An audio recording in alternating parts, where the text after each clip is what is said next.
할게요. 학개서 1장 7절에서 15절 말씀입니다. 학개서 1장 7절에서 15절 말씀입니다.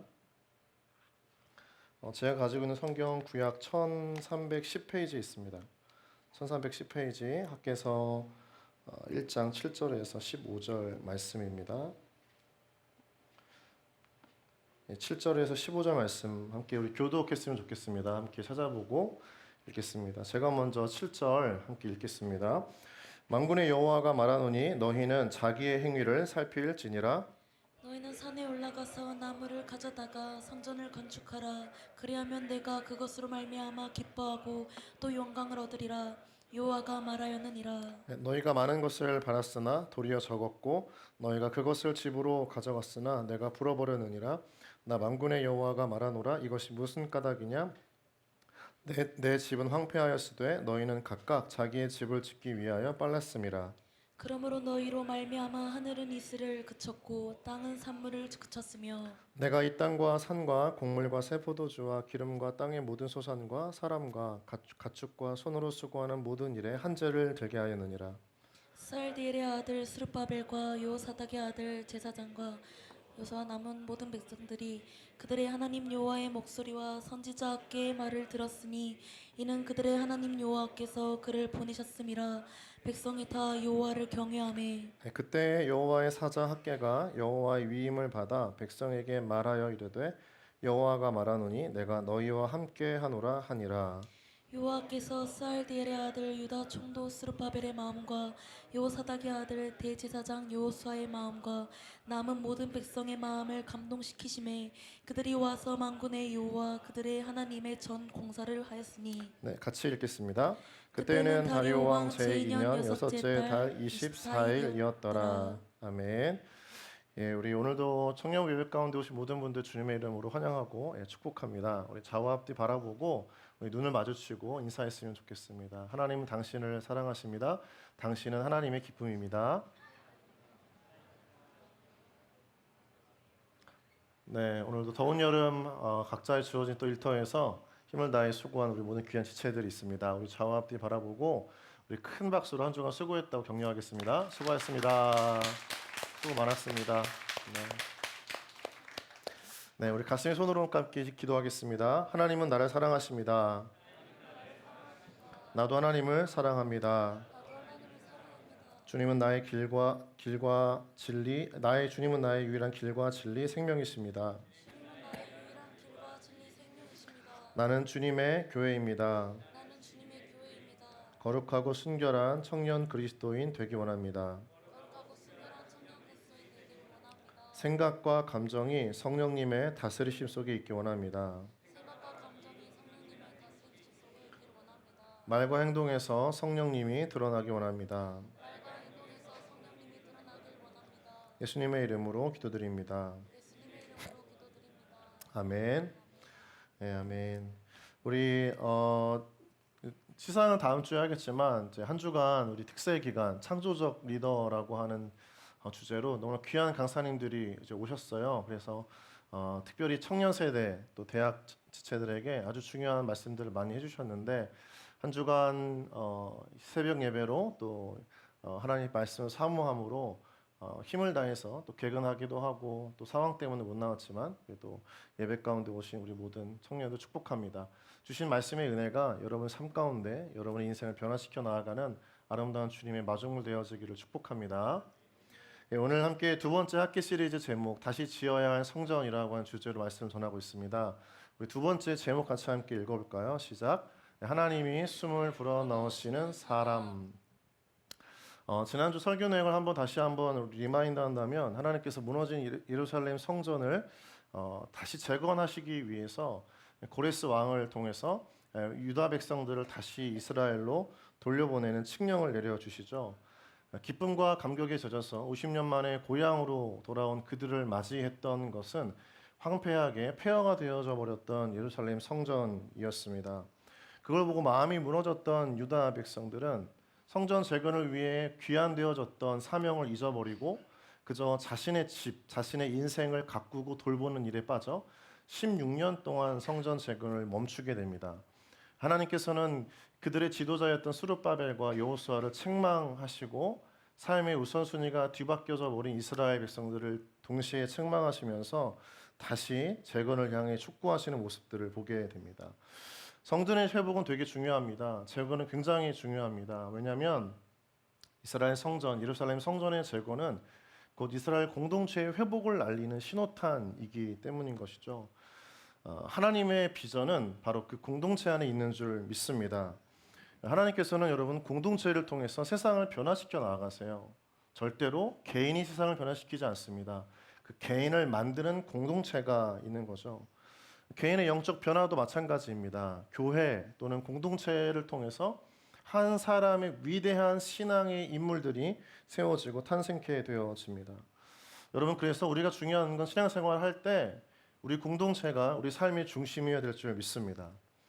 개인주의화 되어져가는 오늘날의 시대를 보면 하나님께서 이 학개서의 이스라엘 백성들과 함께 동일하게 끊임없이 던지는 질문이 있다는 거죠. 우리 5절 말씀인데요. 같이 한번 읽어볼까요? 시작. 그러므로 이제 만군의 여호와가 이같이 말하노니 너희는 너희의 행위를 살필지니라. 살필지니라라고 하는 것은 신앙적인 성찰을 의미합니다. 성찰, 돌이켜 생각해보는 거죠. 인간이 여러분 다른 존재와 차별케 되어지는 중요한 기점은 자신을 돌아본다는 데 있습니다. 이 성찰은요, 내가 좋을 대로 생각하는 게 아니고요, 내 관점대로 생각하는 것이 아니고 다른 대상과의 관계 속에서 나를 돌이켜보는 것이 성찰입니다. 우리는 너무나 누군가를 보고 평가하고 판단하고 정죄하는 데 되게 익숙해져 있어요. 저 사람은 이래서 안 돼. 여기는 이런 게 부족해. 그런 무언가의 어떤 진단이나 변화를 위한 점검은 필요하지만 오늘 하나님께서 오늘날 우리에게 원하시는 중요한 삶의 태도는 뭐냐면 성찰이라는 겁니다. 형제의 눈 속에 있는 티는 보면서 우리 눈 속에 있는 들보는 보지 못하는 우리 자신에게 대해서 정말 하나님 앞에 내가 온전하게 살아가고 있는가, 학개서의 이스라엘 백성들을 향해 외치는 그 음성이 오늘날 우리 각자를 향한 하나님의 또 부르심이자 중요한 요청인 줄 믿습니다. 그 신앙적 성찰이 굉장히 중요하다는 거예요. 그런데 5절만이 아니라 5절에서 통해서도 하나님은 이스라엘 백성들에게 성찰을 요청하셨는데 잘 되지가 않아요. 우리 자신을 되돌아본다라고 하는 것은 굉장히 좀 부끄럽기도 하고 마주하기 싫은 현실일 수도 있고 내 안에 부끄러움을 드러내야 하는 상황이기 때문일 수도 있습니다. 그런데 하나님은요, 오늘 말씀을 보면 계속해서 이스라엘 백성들에게 그 신앙적 성찰을 거듭 요청을 하세요. 7절 말씀을 같이 함께 보겠습니다. 7절 시작.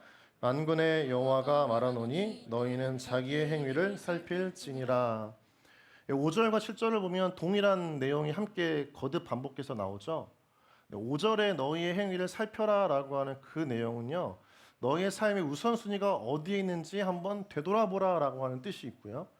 이 7절에 자기의 행위를 살필지라라고 하는 내용에서는 그 5절의 내용과는 다르게 다른 의미가 있어요. 어떤 내용이냐면 이스라엘 백성들이 성전 재건을 멈추지 않았습니까?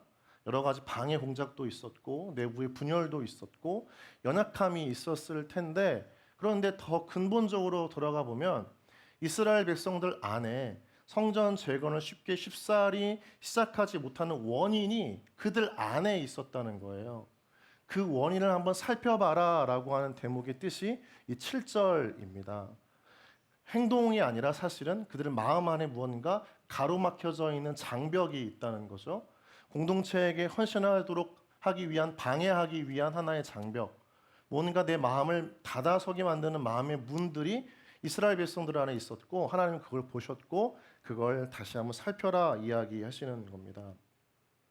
그 이유가 있다는 거죠. 어떤 이유냐면 본문에 명확하게 그게 이유다라고 나오진 않지만 우리가 보았던 그 7절 다음의 내용을 보면 하나님께서 너희의 행위를 살펴라라고 했을 때 성전 재건을 멈추는 원인이 무엇에 있는지를 알려주세요. 그건 무엇이냐면 성전 건축에 대한 재료, 그 재료가 유다 백성들이 생각했던 재료와 하나님이 생각했던 재료의 격차, 간극에 있었습니다. 여러분, 이스라엘 백성들이 기억하는 성전은 그들이 최근에 아주 가까이에서 기억했던 성전은요, 예루살렘 성전입니다.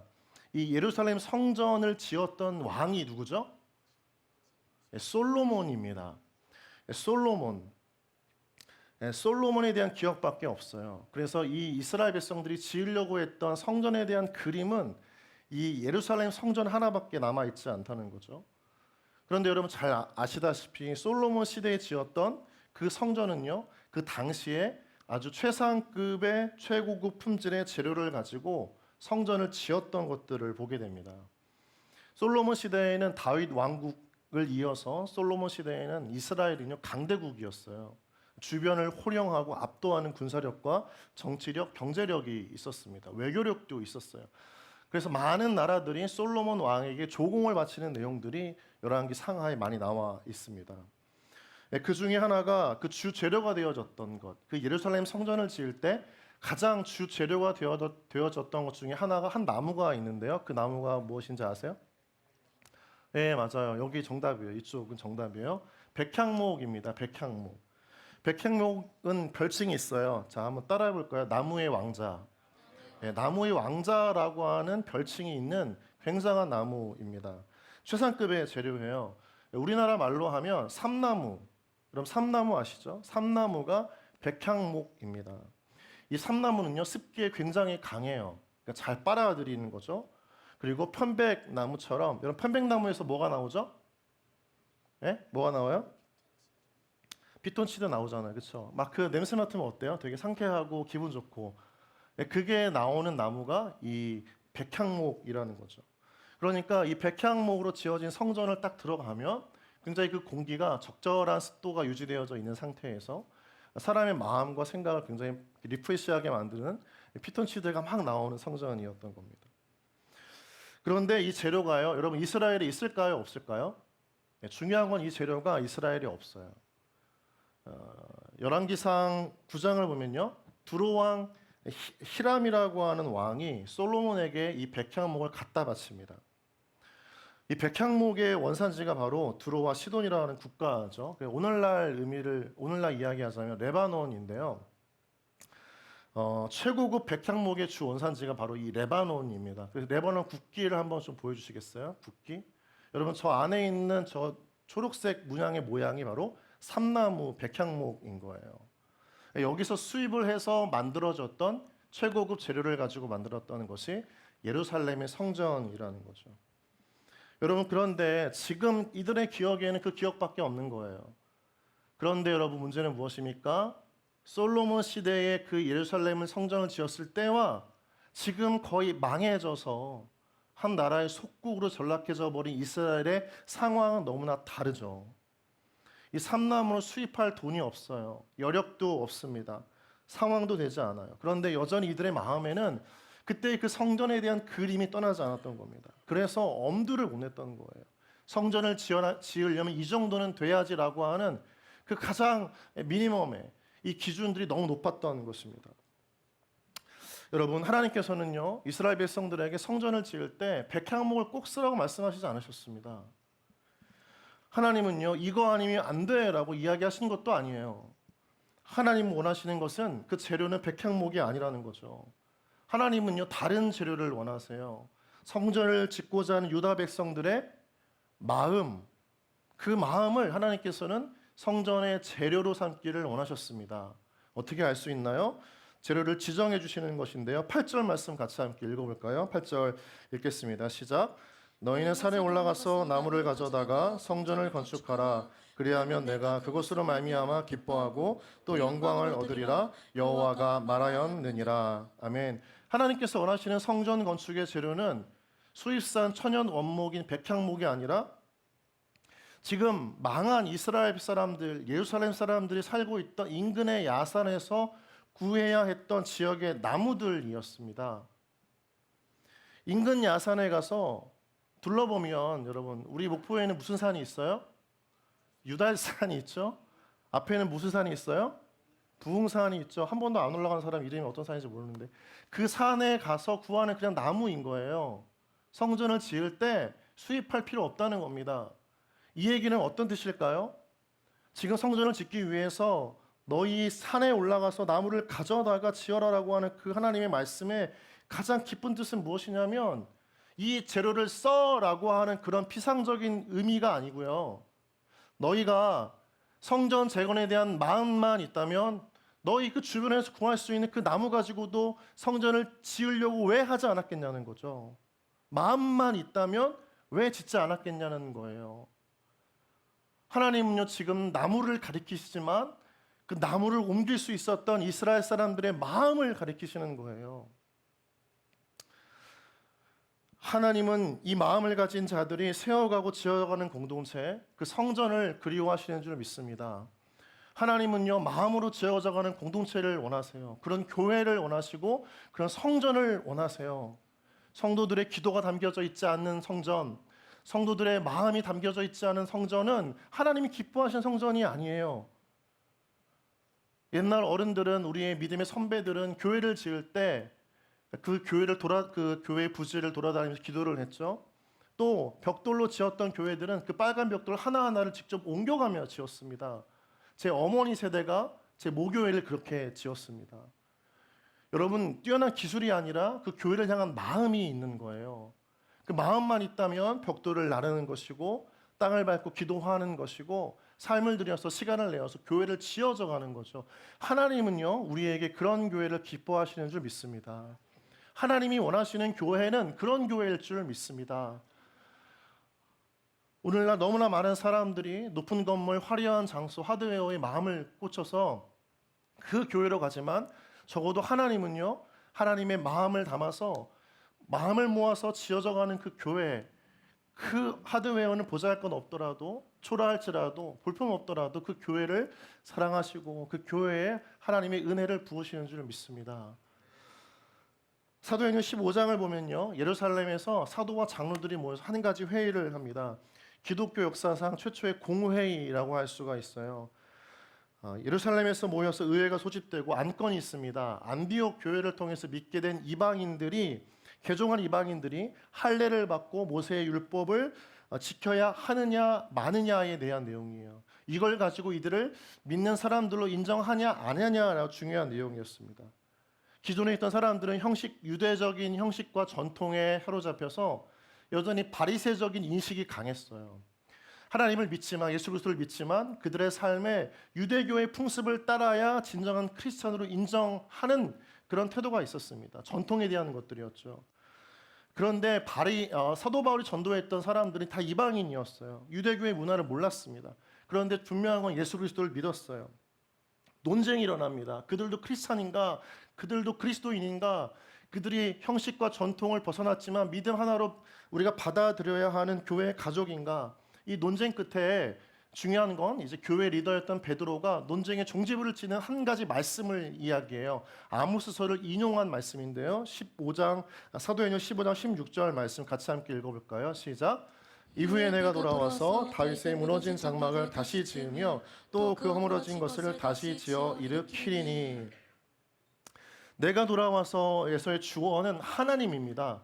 그러니까 하나님께서 다시 돌아와서 짓고 싶어 하시는 하나의 성전이 있다는 거예요. 그게 무엇입니까? 다윗의 무너진 장막이라고 하는 것입니다. 성전이었던 거죠. 흔히 얘기하는 천막입니다. 예배의 처소였습니다. 구약에서는 예배의 처소를 크게 세 가지로 봐요. 첫 번째는 뭘까요? 모세의 성막입니다. 하나님께서 모세의 성막을 지을 때 설계도를 주세요. 이렇게 지어라. 이러한 재료로 지어라.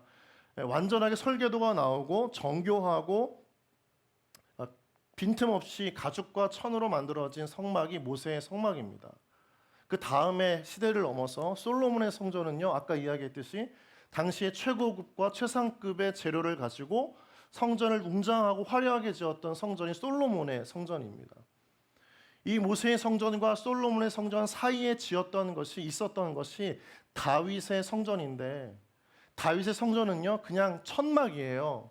여러분 캠핑 가면 텐트 치죠? 원터치 한번 딱 던지면 바로 쳐지는 그런 텐트 같은 거예요. 볼품이 없습니다. 조악해요. 그런데 거기 안에 언약궤가 있었고 무언가 모르게 하나님께서는 그 다윗의 장막에 대한 특별한 마음이 있었다는 겁니다. 무너졌는데 내가 다시 짓고 싶어하는 성전이 있어. 내가 다시 세우고 싶어하는 내 안에 어떤 열정을 불러일으키는 그 교회가 있어. 그 예배가 있어라고 하는 것이 모세의 성막, 하나님의 설계도에 따라서 지어진 곳도 아니고요. 솔로몬의 성전처럼 가장 아름답고 화려하고 최첨단 공법과 기술을 가지고 만든 성전도 아니라는 거죠. 다윗의 장막에는 무언가 하나님의 마음을 끌어당기고 하나님의 마음에 어떤 열정을 불러일으키는 그러한 잊지 못하는 그리움의 대상이 되어지는 무언가 있다는 겁니다. 그 다윗 장막을 짓고 싶어하는 거죠. 무엇 때문이었을까? 하나님의 임재를 사모하고 갈급해하는 다윗의 마음이 거기에 있었기 때문입니다.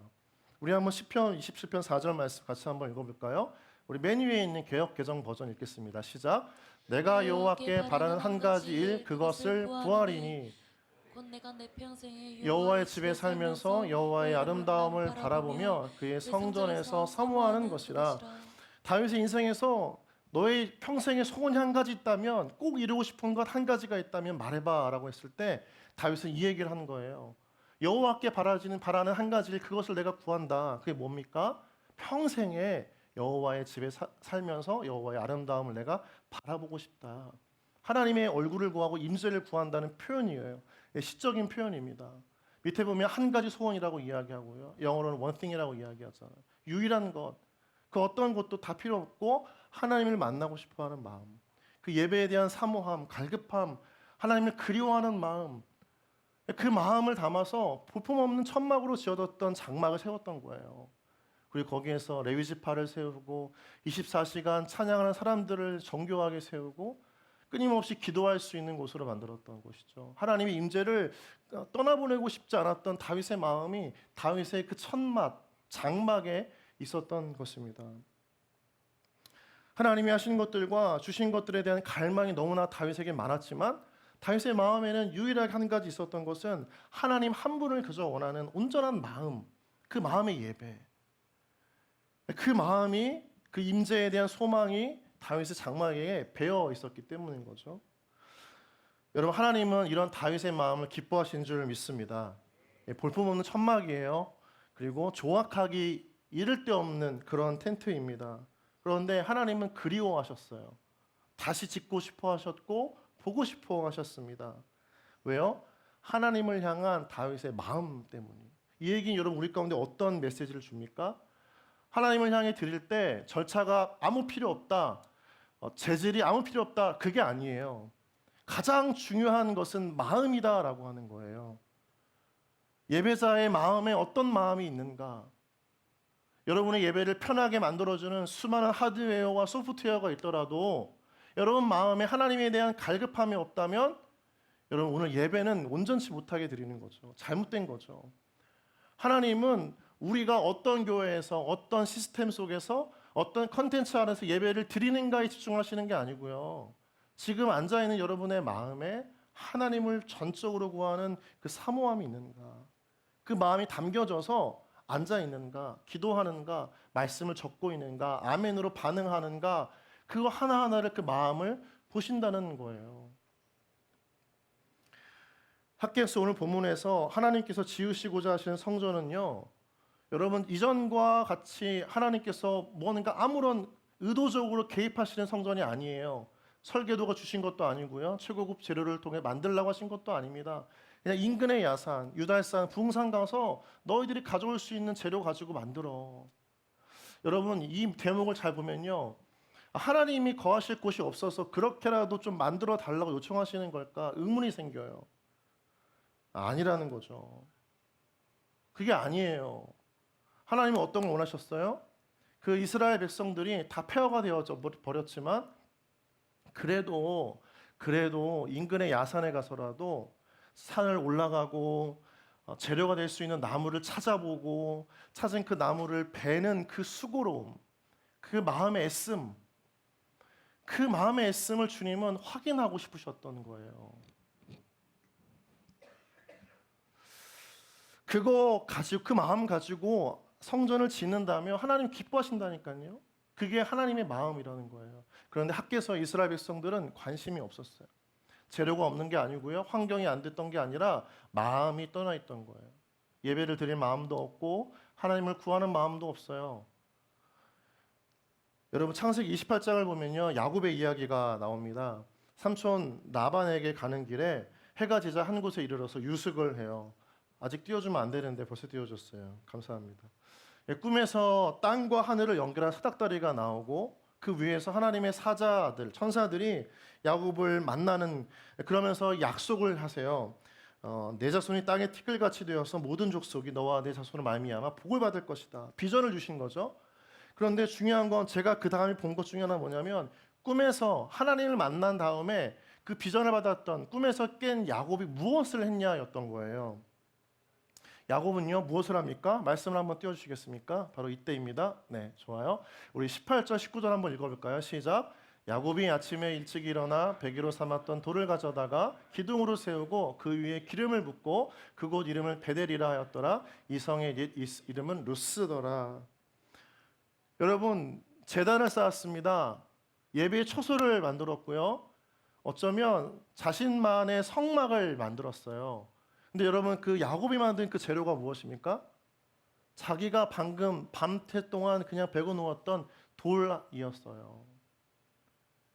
아주 볼품없는 그 재료, 그냥 광야에 굴러다니는 그 재료를 가지고도 야곱은 하나님을 예배하는 예배의 초소를 만들었어요. 제단을 쌓았습니다. 그리고 그곳의 이름을 무엇이라 짓습니까? 따라해 볼까요? 베델. 베델의 뜻은 하나님의 집이다라는 뜻입니다. 하나님이 거하시는 곳이다는 거예요. 여러분, 재료가 무슨 상관이 있습니까? 마음이 있다는 거예요. 야곱의 마음에는 지금 당장 광야에서 내가 유숙해서 성전을 지을 나무도 없고 가릴 수 있는 어떤 야자수 같은 것도 하나도 없지만, 벽돌조차도 없지만, 지금 내 앞에 있는 가장 최고의 재료인 돌 하나를 가지고도 성전, 예배 초소, 성막을 짓고 제단을 쌓았던 겁니다. 그리고 하나님의 집을 지어요. 그 돌 하나에도 여러분, 야곱에게는 감동이 있었던 거예요. 돌 하나에도 감동이 있었다고요. 돌 하나에도 야곱은 감동이 있었어요. 그리고 그것을 제단을 쌓아서 예배 초소로 만들었던 거죠. 여러분, 성전의 가치는, 공동체의 가치는 재료에 있지 않습니다. 여기 있는 사람들이 얼마나 잘 나가고 세상에 성공하냐, 그 사람들이 모인 교회냐, 그건 중요하지가 않아요. 중요한 건 무엇입니까? 성전 재건, 공동체 회복의 핵심은 그 성전이 무너진 거에 대한 아픔의 마음을 가진 사람들, 그 마음을 가지고 내가 할 수 있는 그 가장 최고의 재료, 그게 하다못해 돌이고 나무이고 얼마 안 되는 물질이라도 그걸 가지고 공동체를 세우려고 하는 그 마음들이 모아질 때 하나님은 그 공동체를 사랑하시고 축복하시는 줄 믿습니다. 여러분, 오늘날 우리가 지어야 할 성전, 우리가 지어야 할 공동체, 회복되어야 할 공동체가 있다면 그런 거예요. 마음이 떠난 사람들이 너무나 많아요. 마음이 떠난 크리스찬들이 너무나 많아요. 그저 좋은 교회, 잘 갖추어진 건물 안에서 예배를 드리는 걸로 편안하게 삶을 살고 신앙생활을 하는 것을 만족으로 여기는 청년 크리스찬이 너무나 많다는 겁니다. 근데 문제는 마음이 떠나 있어요. 그러니까 예배를 드리지만 돌아갈 때 마음에 뭔가 아무것도 공허한 거예요. 하나님께서 원하시는 성전 회복의 재료는 이스라엘 백성들의 마음이에요. 어떤 마음이에요? 황폐해진 채로 그냥 그렇게 방치되어져 있는 걸 보지 못하는 아픈 마음, 상한 마음, 애통해하는 마음인 거죠. 애통이 재료예요. 아픔이 재료가 되는 겁니다. 그 마음을 가지고 하나님은 받으시는 겁니다. 우리 시편 51편 17절 말씀 같이 한번 읽어볼까요? 시작. 하나님께서 구하시는 제사는 상한 심령이라. 하나님이여 상하고 통회하는 마음을 주께서 멸시하지 아니하시리이다. 아파하는 마음, 상한 심령, 어떻게 해요? 하나님께서 원하시는 마음이래요. 받으시는 마음이래요. 공동체를 짓고 성전을 회복할 때 그 사람이 잘나서 그게 중요한 게 아니라는 거죠. 능력이 많고 그게 중요한 게 아니라는 거예요. 작은 마음이고 볼품없는 마음, 연약한 마음이지만 아파하는 마음이 있다면 공동체를 불쌍히 여기고 황폐해진 교회를 보고 성전을 보고 그런 한국 교회를 보고 아파하는 사람이 있다면 하나님은 그 사람을 통해서 회복의 역사를 일으키시는 줄 믿습니다. 여러분, 비전이 어떻게 주어지는 줄 아세요? 우리 안에 열정이 뭔가 내 안에 뜨거워질 때 그게 우리 비전의 사인이 아닙니다. 내 안에 뭔가 흥분되는 일이 있을 때 정말 이 영역은, 이 일은 하나님이 나에게 주신 비전이야. 여러분, 그런 마음이 아닙니다. 성경을 보면 대부분의 비전을 붙잡고 뛰어갔던 사람들의 마음을 보면 애통함이 있었어요. 사람에 대한, 교회에 대한, 시대와 지역에 대한 아파하는 마음이 있었어요. 눈물을 흘렸고 금식했고 기도했습니다. 그것이 그들 삶의 비전의 동력이 되었어요. 하나님의 일을 이루는 그 근거가 되었던 것입니다. 아파하는 마음이 있습니까? 여러분 삶에 무언가 이 사람, 이 지역, 이 공동체, 이 상황과 환경, 이 세대에 대한 아파하는 마음이 있어요? 우는 마음이 있습니까? 그게 여러분을 향한 하나님의 비전의 부르심인 줄 믿습니다. 그게 비전이에요. 뭔가 내 마음을 감동케 하고 흥분케 하고 설레게 하는 것. 여러분 그건 오래가지 못합니다. 식어져요. 사라져요. 보이지 않습니다. 아파하는 마음이 있다면, 적어도 기도하게 된다면, 무언가 내 마음에 상처 같은 마음들이, 내 마음에 애통하는 마음들이, 슬픔들이 찾아온다면, 불쌍히 여겨지는 마음들이 있다면, 그거는 그 영역과 대상과 상황을 통해서 공동체를 향한 하나님의 여러분을 향한 부르심이 되는 거예요. 여러분 8절을 보면요, 하나님께서 감정이 나와요. 하나님의 감정이 나옵니다. 8절을 보면 성경실을 한번 볼까요? 8절입니다. 8절 혹시 띄워줄 수 있나요? 8절 성경실을 볼까요? 다시 한번 보겠습니다. 후반절을 보면요, 그리하면이라고 나와요. 그리하면 나 산에 올라가서 나무를 가져다가 성전을 건축해라. 그리하면 어떻게 해요? 내가 그것으로 말미암아 뭐예요? 기뻐하고. 하나님의 감정이 나와요. 그것만으로도 하나님 흡족해 하신다는 겁니다. 여기서 이 기뻐하다라고 하는 것은 인간의 재물, 보여지는 그 물질이 하나님의 마음에 너무나 흡족해 할 때 사용되어지는 단어예요. 백향목이 아니라요. 그냥 인근에서 구할 수 있는 그 재료, 그러나 마음을 다했던 그 재료 때문에 하나님 기뻐하시는 거예요. 아, 나 때문에 정말 산을 올라가는구나, 나무를 찾는구나, 그걸 베는 수고를 마다하지 않는구나, 행복하다. 그게 하나님의 마음이라는 거예요.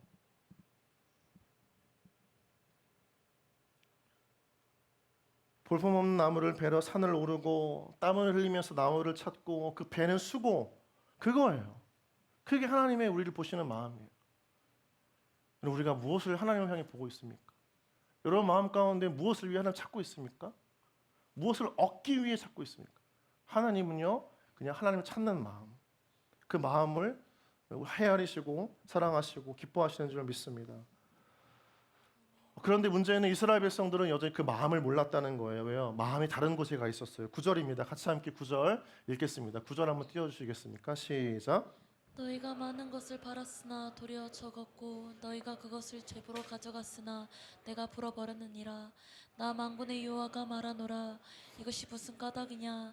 내 집은 황폐하였을 때 너희는 각각 자기의 집을 짓기 위하여 빨랐음이라.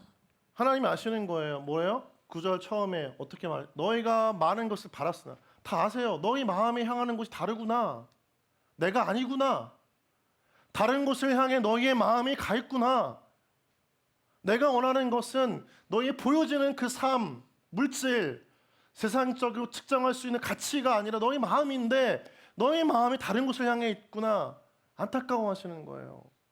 너희가 많은 것을 바랐으나, 하나님께 바랬던 것이 아닙니다. 자신의 욕망으로 세상에서 원하는 삶을 살고자 했던 그 바람이에요.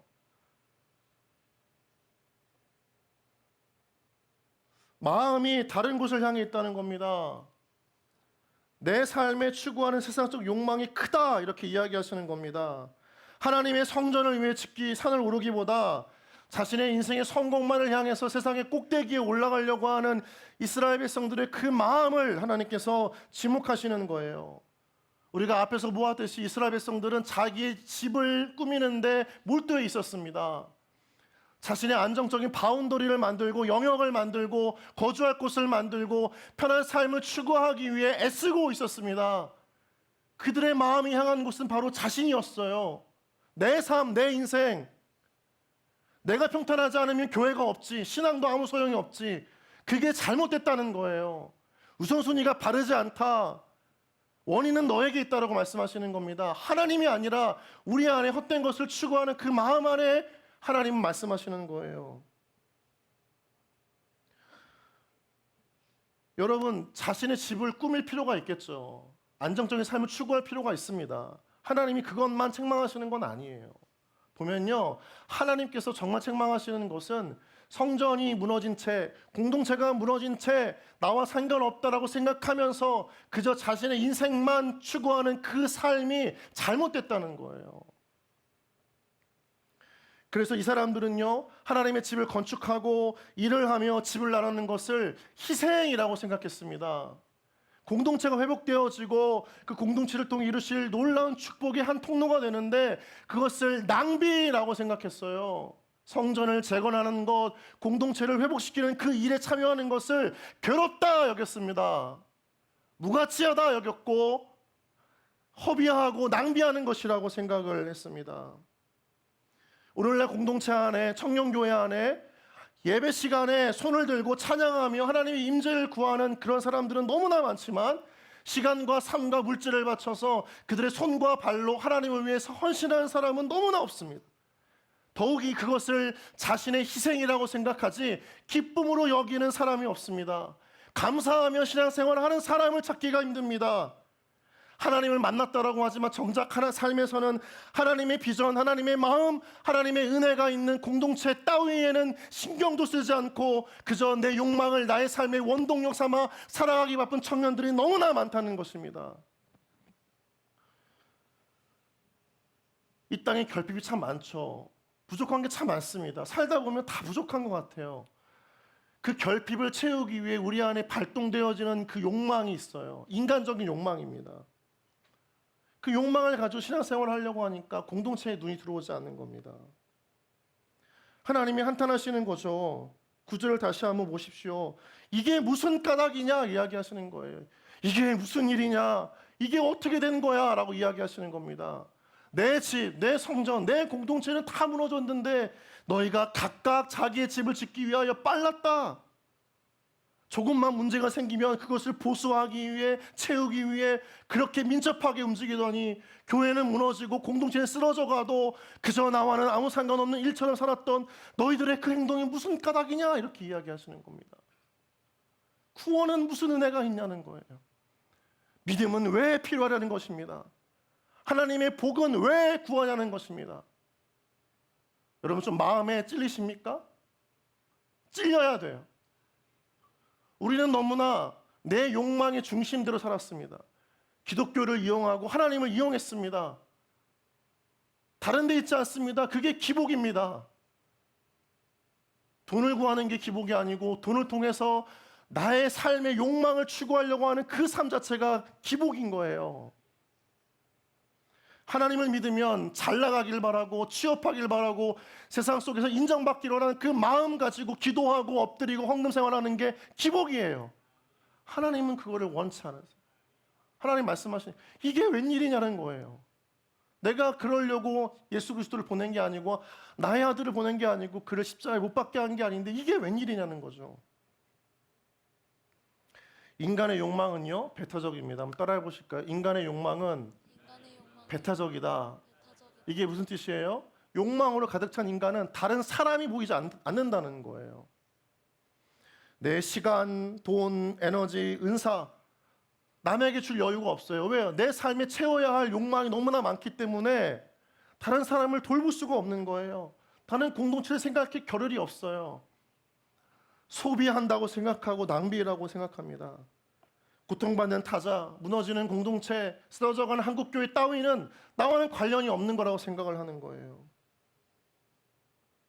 그러한 인식이 너무나 팽배할 때 삶의 중심성이 하나님을 떠나 있는 겁니다. 그러한 자기 중심성으로 가득 찬 공동체는요 금방 무너져요. 위기가 오면 흩어집니다. 절대 하나 될 수가 없습니다. 왜요? 각자 도생해야 하니까, 나는 살아야 하니까 공동체 따위는 상관이 없는 거죠. 공동체에 어려움이 있건 위기가 있건 영적 미혹과 시험이 있건 기도하는 자리에 안 나와요. 자신을 위해 기도는 그렇게 열심히 하지만 공동체를 위해서는 기도하지 않아요. 영적 리더십을 위해서 무릎 꿇지 않습니다. 세일즈기와 사역팀장을 위해 기도하지 않습니다. 삶의 자리에, 기도의 자리에 다른 누군가가 얼마나 있는지 한번 점검해 보세요. 그게 우리 안에 욕망의 그 배타성을 체크할 수 있는 중요한 자리가 되는 거죠. 근데 하나님은요 그것을 꺾기를 원하세요. 훈련시키세요. 학계에서에 나오는 이스라엘 백성들을 통해서 그걸 바꾸기를 원하세요. 결단을 요청하세요. 어떤 훈련입니까? 12절 말씀 같이 한번 읽어볼까요? 시작. 스알디엘의 아들 수룹바벨과 여호사닥의 아들 대제사장 여호수아와 남은 모든 백성이 그들의 하나님 여호와의 목소리와 선지자 학계의 말을 들었으니 이는 그들의 하나님 여호와께서 그를 보내셨습니다. 백성이 다 여호와를 경외하매.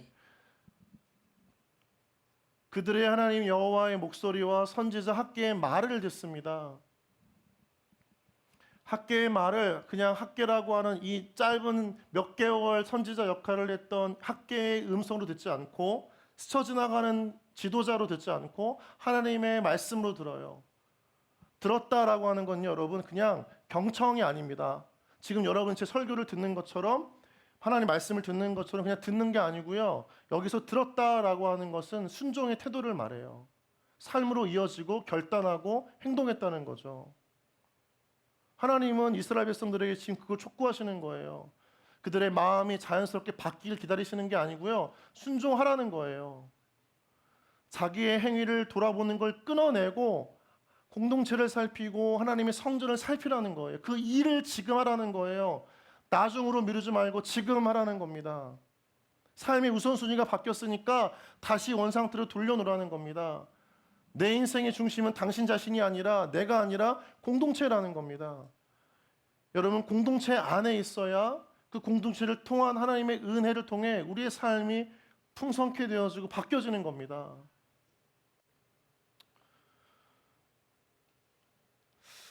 여러분 가장 먼저 순종했던 사람들이 누구죠? 말씀을 잘 보시면 스룹바벨과 여호수아입니다. 정치적이고 영적인 지도자들이었습니다. 이들에게 먼저 주님께서는 결단을 요청하세요. 가장 많은 영향력 그리고 물질과 영적 권세를 가지고 있었던 자들입니다. 그래서 더 많이 내려놓아야 했고 더 많이 헌신해야 했던 사람들입니다. 그들에게 순종을 요청하시는 겁니다. 왜요? 그것이 공동체를 변화시키는 시작이 되기 때문입니다. 여러분 이 자리 가운데 있는 섬김이 여러분, 셀즈기 사역팀장 또 임원 여러분, 여러분 인생 가운데 하나님의 공동체를 세워가는 그 일에 한 퍼즐 조각으로나마 참여할 수 있다는 것이 여러분 가운데 기쁨과 감사가 되어지는 은혜의 마음이 있기를 주님의 이름으로 축복합니다. 낭비, 허비, 소비, 희생이라고 생각하지 마세요. 뭘 드렸기 때문에 그렇게 이야기할까요? 하나님은 우리의 재능, 은사, 그게 하나님 관점에서 사실 어떻게 보면 큰 중요한 의미가 아닐 수도 있어요. 하나님 마음을 보시니까요. 그 마음으로 공동체에 헌신한 사람들을 통해서 하나님께서는 놀라운 일들을 이루어 가시는 거예요. 보이지 않는 하나님의 나라가 확정케 되어지는 걸 경험하게 하시고 내가 바꿀 수 없는 한 영혼을 변화시켜가는 통로가 되게 하시는 거예요. 여러분 순종은 하나님의 비밀 무기인 줄 믿습니다. 무식하고 무턱대고 되게 굉장히 권위주의적인 것 같이 순종을 이야기하면 사람들이 오지 않습니다. 그런데 여러분 순종에는요 하나님 역사의 놀라운 비밀, 축복, 영적인 법칙들이 변화들의 은혜가 있는 줄 믿습니다. 여러분 따라해 보실까요? 순종에는 축복의 비밀이 담겨 있습니다. 순종에는 영적 변화의 비밀이 담겨 있습니다. 이게 리더의 책임감인 거죠. 리더가 순종하지 않으면 그 밑에 백성들이 따라가지 않습니다. 하나님은 항상 그 리더들을 통해 먼저 순종케 하시고 그를 뒤따르는 사람들을 변화시켜 가세요. 그래서 본이 되는 거예요. 예배의 본, 기도의 본, 헌신과 말씀의 본. 그게 중요한 거죠. 어떤 일이 일어납니까? 그들 순종할 때 놀라운 일이 일어나기 시작해요. 13절 말씀 같이 한번 읽어볼까요? 시작. 그때에 여호와의 사자 학계가 여호와의 위임을 받아 백성에게 말하 이르되 여호와가 말하노니 내가 너희와 함께 하노라 하니라. 여러분 저는 다른 내용보다도 먼저 눈에 들어오는 건 그때라고 하는 단어입니다. 언제입니까? 스룹바벨과 여호수아가 하나님 앞에 말씀을 청종하고 순종하기로 결단했을 그때에입니다. 어떤 일이 일어나죠? 하나님의 약속이 임합니다.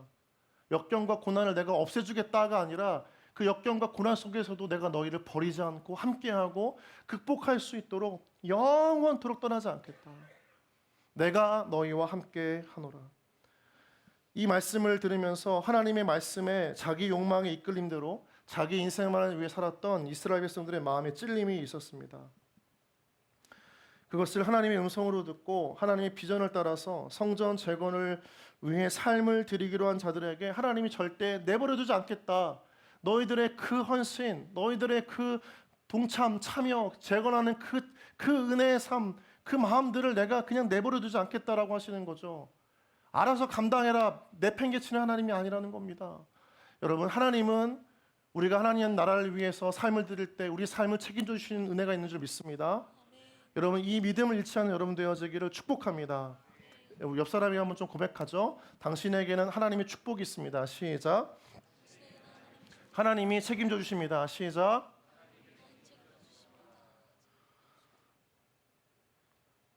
그때 순종하기 시작하자 여러분, 놀라운 일이 더 일어납니다. 불같은 바람 같은 성령의 역사가 일어나기 시작해요. 사람들의 마음을 휘젓는 은혜가 임하기 시작합니다.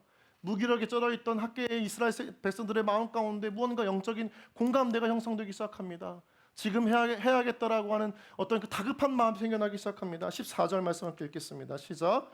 여호와께서 스알디엘의 아들 유다 총독 스룹바벨의 마음과 여호사닥의 아들 대제사장 여호수아의 마음과 남은 모든 백성의 마음을 감동시키매 그들이 와서 만군의 여호와 그들의 하나님의 전 공사를 하였으니 지금까지 움직이지 않았던 백성들이 일어나기 시작했습니다.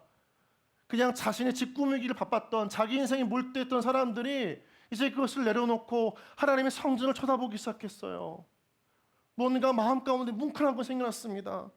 성령께서 역사하시기 시작했던 거죠. 14절 보면 스룹바벨의 마음과 여호수아의 마음과 남은 모든 백성의 마음을 감동시키심에, 마음을 감동시키심에.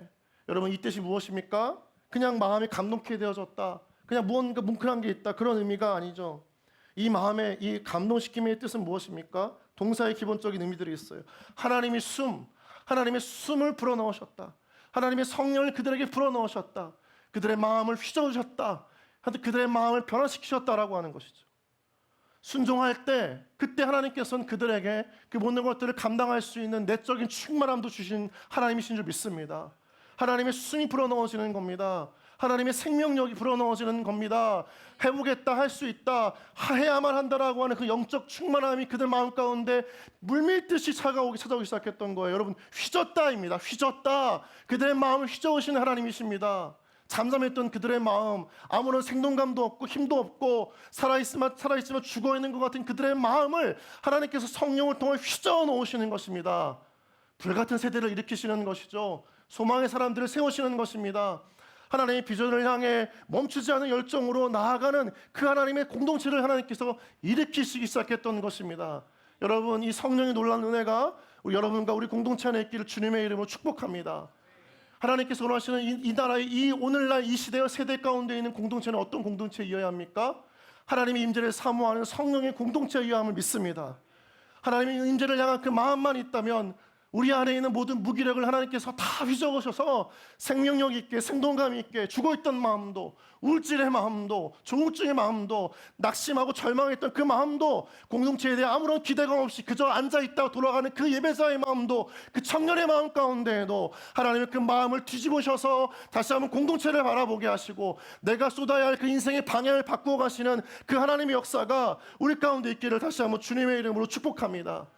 미국의 세이비어 공동체가 있습니다. 이 교회는 150명의 성도밖에 없습니다. 그러나 수천 얼마나 많은 교회들이 할 수 없는 일들을 하는 교회인지 모릅니다. 지역을 변화시킵니다. 민족을 변화시킵니다. 단지 150명이었습니다. 작은 공동체입니다. 우리 청년은 많은 공동체가 미국 전역을 뒤흔드는 영적 대지각 변동의 주인공이 됩니다. 이유가 무엇입니까? 그들 마음 안에 하나님의 사명을 이루고자 하는 그 열정이 있었기 때문인 겁니다. 성령께서 그들의 각 사람 마음 안에 투철한 사명의식과 성령의 마음을 부어주셔서 그 미국을 뒤바꾸는 역사의 주인공으로 만드신 줄 믿습니다. 여러분, 하나님이 함께 하시면 우리가 할 수 있는 줄 믿습니다. 하나님이 함께 하시면 어떠한 상황에서도 우리의 가정도, 우리의 일터도, 우리가 속해져 있는 우리의 공동체도, 우리 목포산의 교회만이 아니라 한국교회 안에서도 하나님 우리를 통해서 그 세대를 회복시키고 변화시켜 나아가는 하나님의 거룩한 주인공으로 우리를 부르실 줄 믿습니다. 여러분, 사도행전 2장을 보십시오. 그들이 날마다 마음을 같이하여 모였다고 했습니다. 마음이 모아졌습니다. 어떻게 모아졌습니까? 2장 초반절에 성령이 임했습니다. 너무나 다른 사람들, 흩어진 마음들, 조각난 심정들, 모여지지 않는 그 생각들을 어떻게 모셨습니까? 성령께서 그들을 모아주셨던 것입니다. 우리가 아무리 맞추려고 해도 하나 되려고 해도 되지 않는 것이 우리들의 마음입니다. 두 사람 세 사람 모이는 것도 쉽지 않는데 120명, 250명의 사람들이 뭉쳐질 수밖에 없었던 유일한 이유는 무엇입니까? 학개서의 이스라엘 백성들처럼 사도행전 2장의 그 공동체 안에서처럼 성령께서 그들의 마음을 바꾸셔야 할 이유가 있었기 때문입니다. 그들을 통해서 회복시켜야 할 공동체가 있었고, 그들을 통해 일으켜야 할 교회가 있었기 때문이고, 그들을 통해 바꿔야 할 한국교회 이스라엘 공동체가 있었기 때문인 줄 믿습니다. 여러분, 그런 소명의식을 갖는 여러분 되어지기를 주님의 이름으로 축복합니다. 나를 위해 살지 말고 하나님의 나라를 위해 살아가는 그 비전의 역사가 여러분 가운데 있기를 주님의 이름으로 축복합니다. 여러분의 능력과 지혜로 살지 않고 세상이 주는 부와 물질과 명예에 살지 않고 사람들이 바라보는 인정을 살지 않고 내가 원하는 경력을 쌓기 살아가는 것이 아니라 하나님의 소명과 성령의 능력으로 세상을 휘저어가는 여러분 되어지길 주님의 이름으로 축복합니다.